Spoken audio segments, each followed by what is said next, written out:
So what's up friends? So ngayon mga lodi, babaybayin natin yung kahabaan ng Mahabula. Dulo-dulo mga lods. Black Tree Mahabula Seaside mga lodi. So samahan nyo ako.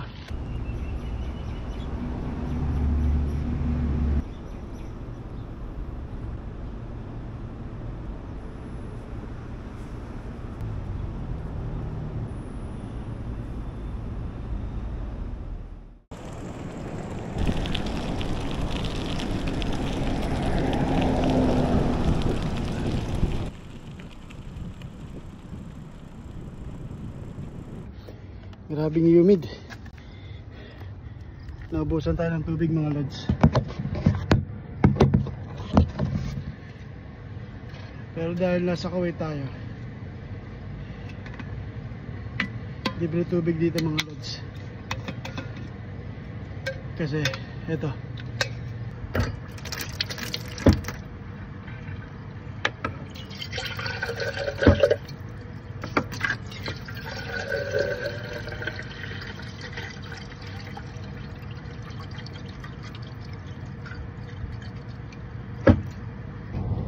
malupit dito sa Kuwait mga lodi. Kahit saan sulok dito sa Kuwait, libre tubig. May mga water dispenser sila.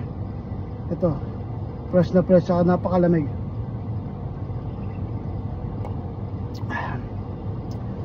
Kaya sa lahat ng mga nagbibisikleta dito, walang problema sa tubig. Sarap, napakalinis, ang lamig. So yun lang mga lods. Dito na natatapos yung ano natin, Friday ride bike. Kahit napaka-humid pero napakasarap mga lodi. Halos naka 12 kilometers tayo mga lodi. Mula dulo-dulo ng seaside dito sa Mahabula. Panalo na rin yan. Galing-galing. Sana sipagin tayo lagi magbisikleta. Kasi kailangan natin physical activity. Pakasarap ng pawis mga idol. Grabe. Buti na lang may mga water dispenser dito sa sa Kuwait, sa seaside, lalo na dito sa banda sa seaside.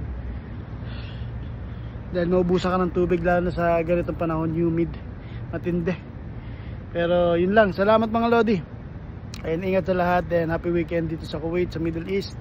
Mabuhay ang mga OFW na siklista rito. Ingat-ingat lang dahil mabibilis yung mga sasakyan dito.